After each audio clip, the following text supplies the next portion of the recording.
Hello, I'm Bud McCord. I'm here in Brazil, South America. Welcome to Food for Thought, listening to Jesus. I hope you're well. We've been walking together in the words of Jesus found in the Sermon on the Mount. We've begun this walk along a path in chapter 5 of Matthew, where Jesus opens his mouth and begins to talk to the people of his day, and he begins to describe to them a path. It's a narrow path.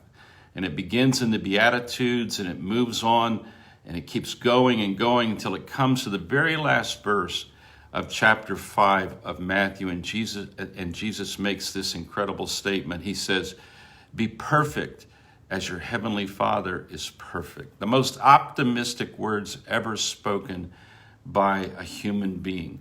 This idea that we, the creation, we, the ones who've been created by God, can actually manifest the love that God is. It's not that we become the source of that love, but we become the ones who receive that love, rejoice in that love, and we can release that love. And Jesus talks about this path. We've already seen what Jesus, who is perfect love, can expel from us so that we can move along this path. He expels our fear. And in the 9 Beatitudes, he expels 9 different kinds of fear, because fear torments, and our love is not perfected if we're still held back by fear. And when he deals with our fear as we walk along this path, he transforms us into salt and light.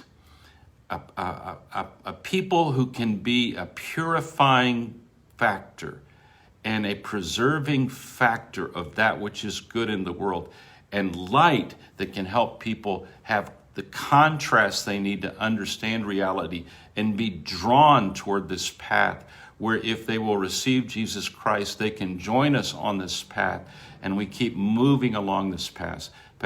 There are 29 steps along this path in Matthew chapter 5, and today we're ending on the 12th of the 29, and the next week we'll pick it back up and keep moving forward until we finish chapter 5, then chapter 6, and then chapter 7. We're taking a little bit longer than Jesus took because we have to stop and really think these things through, and we really have to listen. When he said these words the first time, he said them probably in less than 35, maybe 40 minutes, and people were just stunned. And that's the way the Sermon on the Mount works in all of our lives. The first time that we hear the Sermon on the Mount, it turns our world upside down, and we don't know how in the world can we even think that we might be able to live this way.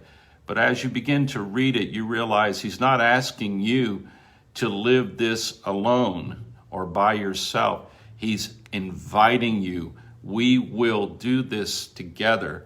You must be with me to go down this path. And so we look at that. I want to read again what we read yesterday, just to make a couple more points about the power of what we think and the power of paradigms in our life. Jesus said these words, "Do not think that I came to destroy the law or the prophets. I did not come to destroy, but to fulfill. For assuredly I say to you, till heaven and earth pass away, one jot or one tittle will by no means pass from the law till all is fulfilled. Whoever therefore breaks one of the least of these commandments and teaches men so shall be called least in the kingdom of heaven. But whoever does not teach them whoever does teach them shall be called great in the kingdom of heaven. For I say to you that unless your righteousness exceeds the righteousness of the scribes and Pharisees, you will by no means enter the kingdom of heaven." Jesus had told these people who were listening to him that he could expel their fear and he could produce a deep happiness in them, even in spite of persecution. They would be salt and light. And then it's almost like he stops to make sure that they are thinking with him. And he says, "Do not think that I have come to destroy the law and prophets. I did not come to destroy, but to fulfill." Yesterday we talked about the fact that he was saying that everything that his Father had done in the Old Testament, Jesus was there, involved with it, and was totally 100% in favor of what the Father had done. And I use the illustration like you need to look at God in the Old Testament, not as somebody who's upset, but like a doctor who is trying to keep the human patient alive, and the patient is all of humanity, so that the cure, which is Jesus, can be made manifest. And now Jesus is there right in front of them. He is the cure. And Jesus is saying, look, do not think that I came to destroy what's come before me. I was there in the beginning. I've been through every single part of the scriptures. They're not a theory to me. I lived the scriptures. The scriptures were given so that people would know what happened, but I was there when it happened. And then he looks at me and he looks at you and says, do not think that I have come to destroy. There is an incredible power in us as human beings about what we think.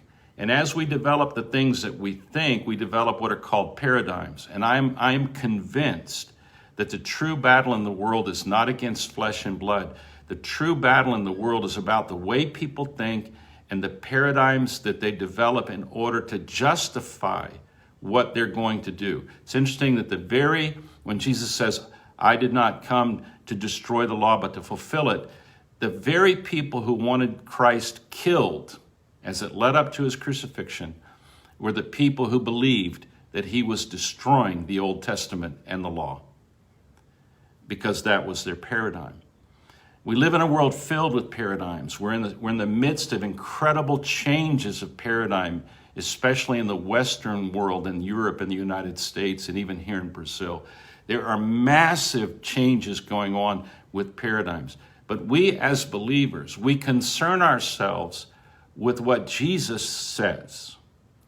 We must take every thought captive to Christ. Every thought.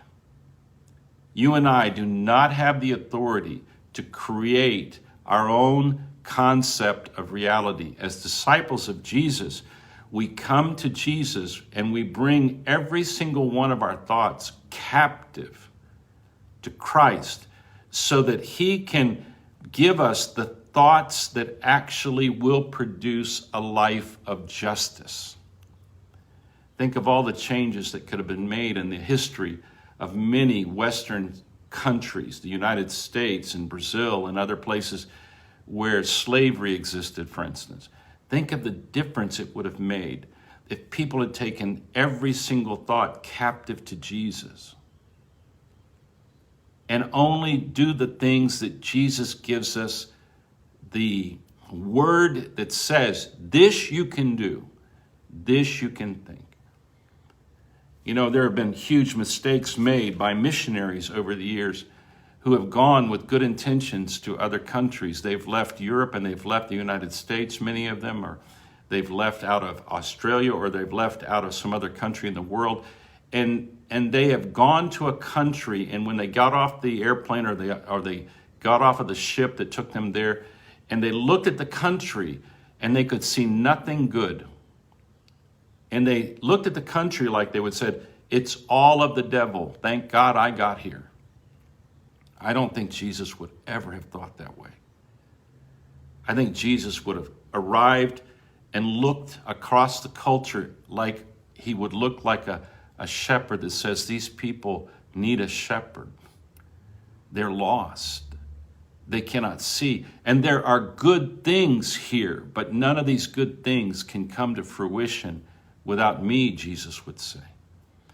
Many times we have thoughts that in fact give us permission to not love certain kinds of people. We know that doesn't come from Jesus. So when he says, do not think, he's predicting there are going to be people thinking this, but he wants them to understand, don't think like that. What is it that Jesus is calling on you and calling on me today in our generation, at our time, to stop thinking? Don't think that way. Don't think you're better than other people. Don't envy what other people have. He is going to go to the roots of this, and over the next couple of weeks, we'll finish chapter 5, and we will see exactly what he's telling us we should be thinking about and what we shouldn't be thinking about, and how we should be thinking and how we should be behaving. And then he'll take us all the way up to the very top, and he'll say, now, have you listened to me? I will with you expand the circumference of your love, and you will be more just. You will be more loving. And then in chapter 6, he talks about the problems we'll have along the way. But it'll be good for us. Be careful with paradigms. Be careful of what you think. It's a sad thing to go through years and years of your life thinking incorrectly because you did not take your thoughts captive to Jesus. There are no thoughts you should keep that have not passed through to Jesus for verification, affirmation, and permission to live. That's why he commanded us to do so many things. It's very clear in his words. Think about these things. Have a great day.